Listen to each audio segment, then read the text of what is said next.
This is the story from the time of Satyug.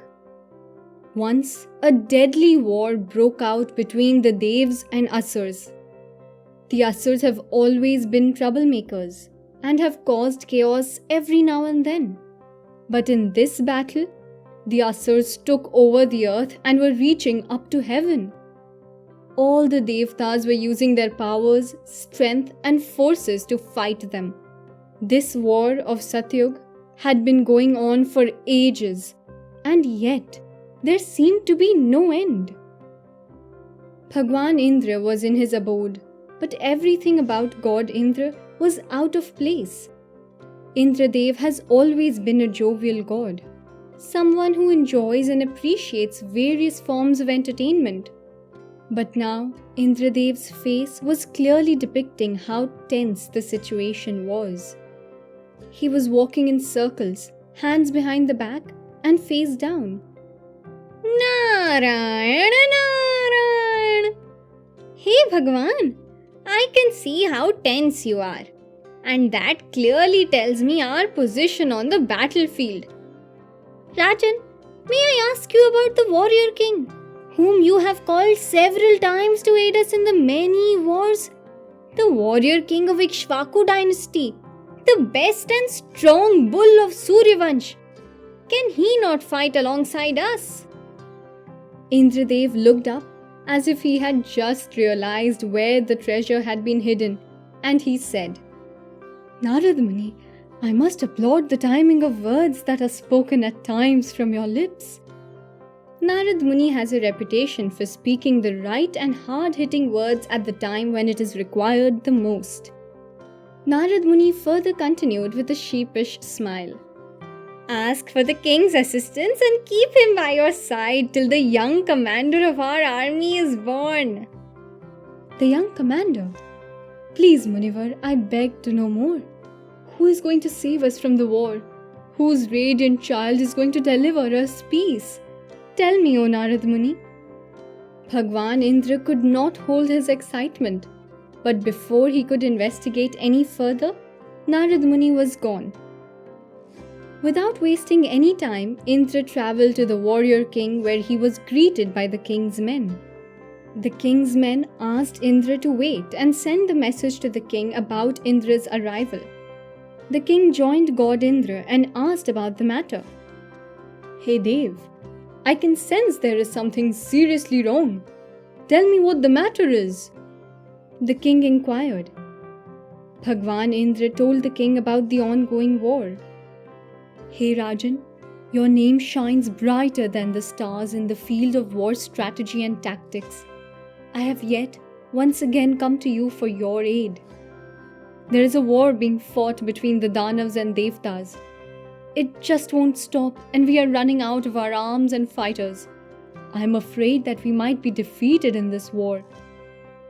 Hey Rajeshwar, Raja Muchukund, I, Indra, stand before you and ask for you to join us and fight alongside us one more time. Bhagwan Indra had asked for Raja Muchukund's aid many times before, and he knew very well that the king would not hesitate from extending his support. Raja stood up. His face had become more serious, his hand clenched into a fist, and his body's mannerism showed that he was ready to join the battlefield. Indradev, I shall serve you and the gods with utmost sincerity. What you see here, everything that belongs to me belongs to the gods above. My soldiers, war elephants, all the arms and I are at your service. The king spoke these words wholeheartedly.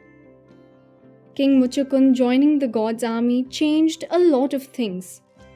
The greatest strength of the king was war strategies and tactics.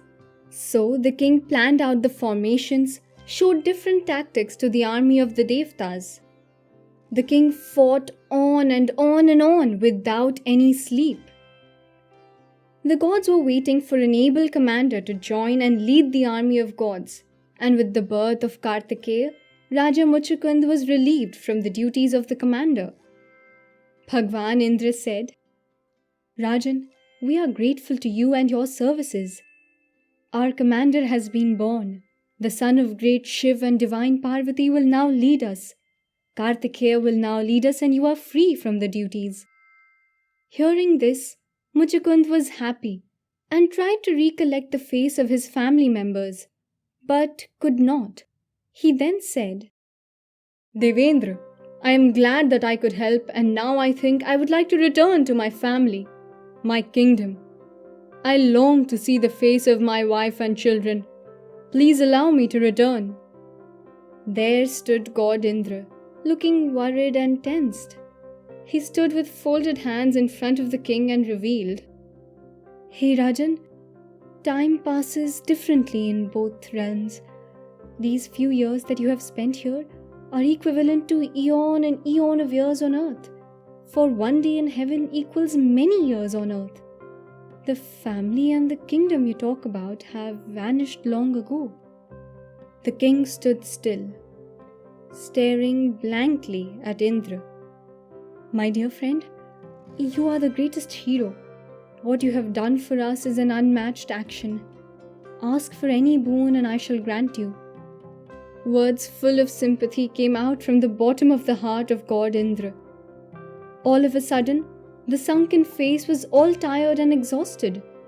The king said, "Indra, I am tired. I have killed so many and have seen enough blood for one life. I want to sleep and forget about this violence and bloodshed. There is nothing more that I want. Give me the boon of undisturbed sleep, and if anyone should disturb my sleep, they are to burn immediately to ashes." Indra nodded and fulfilled his boon. King Muchukund found himself in a quiet and comfortable cave and slept there for ages. The king slept through the second and till the end of the third yug. The king was awakened in the third yug, which is when